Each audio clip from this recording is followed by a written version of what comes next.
Tabii Türkiye maalesef her konuda her şeyin gereksiz yere ve çok fazla tartışıldığı dünyanın ender ülkelerinden birisidir.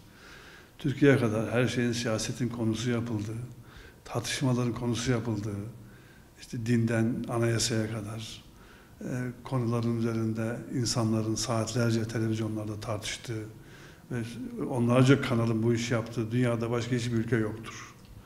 Tabii bu belki bir gerekliliktir ancak biraz da fazlalıktır bence şahsen. Her hafta siyasi liderlerin, parti liderlerinin saatlerce nutuk attığı ekranlarda ve siyasetin bu kadar yoğun olarak bir ülkenin gündeminde olduğu dünyada başka hiçbir ülkede yoktur. Bu kadar yoğun siyasetin olduğu ve her konu gibi anayasada maalesef Türkiye'de bir tartışma konusudur. Tabi bunun sebeplerinden birisi sistemdir, siyasi partiler kanunudur. Türkiye'nin bu siyasi hali insanlarımızı da yormuştur. Siyasetten de yavaş yavaş uzaklaştırmaktadır. Ve maalesef bu tartışma konularından birisi de anayasa meselesidir. Tabi anayasa önemlidir ama anayasaların en çok yapıldığı, tartışıldığı Türkiye gibi dünyada başka bir ülkede yoktur. Amerikalılar 200 yıl evvel bir anayasa yapmışlar. Hala onunla idare ediyorlar. İngiltere öyle.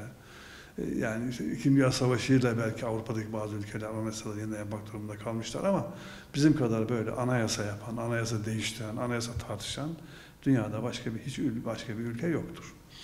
Maalesef bugün de yine bir anayasa tartışmasının içerisine Türkiye yavaş yavaş girdi, yine giriyor. Gerekli mi? Gerekli. Niye gerekli? Çünkü öncekiler çok gereksiz şeyler yazılmış, ondan gerekli. Çok gereksiz şeyler yazıldığı için de yeniden yapılmasında fayda var. Tabii ilk 4 değişmez madde meselesi bir tabu Türkiye'de.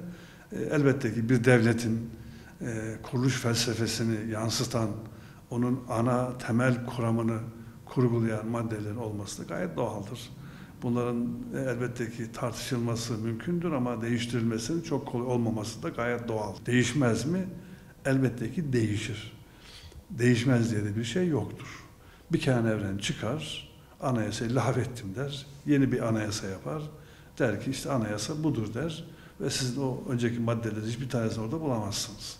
Ha bunun siyasi yöntemlerle, yollarla değişmesi mümkün mü?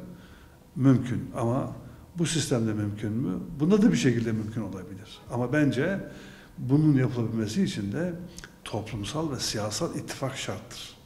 Bu ilk 4 maddeyle ilgili özellikle siyasetçilerin, iktidar partisi sözcülerinin lütfen konuşmamalarını tavsiye ediyorum. Siz iktidar mevkiindesiniz, anayasa tartışması açmayınız.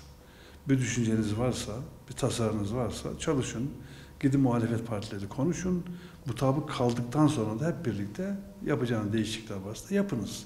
Buna millet itiraz etmez. Siyasi parti ittifak ettikleri zaman değişmezlik diye bir şey olmaz. 4 madde var, değişmez madde dedikleri.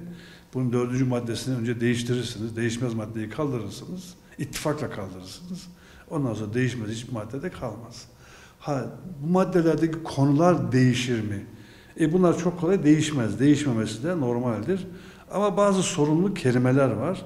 Bu kadar çok kelimenin bu maddelerin içerisinde olması da doğru değildir bana göre. Türkiye Cumhuriyeti toplumun huzuru. Ben şimdi bunu okuyorum dinleyicilerime.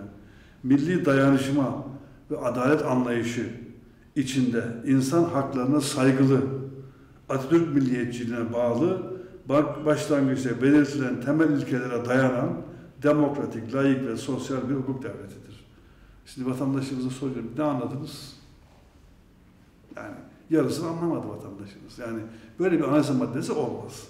Ha bu değişmez bir maddedir. Tamam buna itirazımız yok ama bunu siyaset isterse oturup iyi yani hakikaten ülkeyi düşünen, ülkenin geleceğini inşa etmeyi düşünen siyasetçiler otururlar. Derler ki ya bunu sadeleştirelim. Daha anlaşılır bir hale getirelim. Bu olabilir mi? Olabilir. Dolayısıyla bu madde yeniden düzenlenebilir.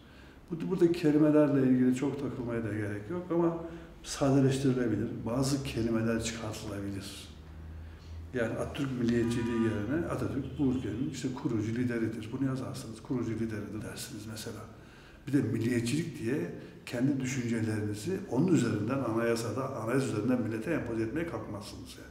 Laiklik hepimizin kelime kavramını itiraz etmeyeceğimiz bir kavram. Biz de biliyoruz ki bu ülkede yıllarca bu laiklik din düşmanlığı olarak uygulandı.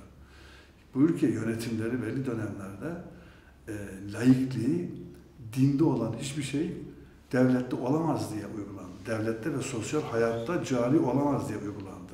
Bir şey dinde varsa, dinde değil, bir şey Müslümanlıkta varsa sosyal hayatta, devlet hayatında ve kurumlarda olamaz. Mesela hiç ne olamaz? Namaz olamaz. Biz burası laik bir ülke. Namazdan bahsedemezsin. O kurumun namaz vaktiyle ilgili herhangi bir tasavvuru, herhangi bir planlaması olamaz. Laik bir devlet, çalışma esaslıdır.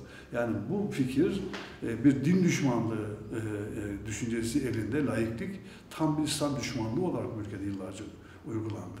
Yani Müslümanlığın en değerli, kıymetli unsurlarından olan kadının tesettürü siyasi rumuz olarak, siyasi simge olarak topluma aktarıldı bu anayasada bu kelime üzerinden. Dolayısıyla bu kelime ve kavramlar böyle maalesef yanlış kullanılmakta, zaman zaman ülkede, toplumda sıkıntılara sebep vermektedir. Bunlarla bir sıkıntı, yani bu maddenin ben fikir olarak söyleyeyim, düzenlenmesinde ve sadeleştirilmesinde ve içindeki gereksiz bir takım tartışılabilir kelimelerin çıkartılmasında fayda olduğu kanaatindeyim. Dil Türkçedir. Resmi dilin Türkçe olmasında da bir sorun yoktur. Başka diller vardır. O dillerde konuşan, o dillerde yaşayan, o dilleri kullanan insanların da her türlü özgürlüğün olması lazımdır. Ne özgürlüğü? Konuşma özgürlüğü, yayın özgürlüğü, ifade özgürlüğü, o dili geliştirme özgürlüğü, o dilde eğitim yapma özgürlüğü. Bunların hepsi kesinlikle sağlanmak zorundadır.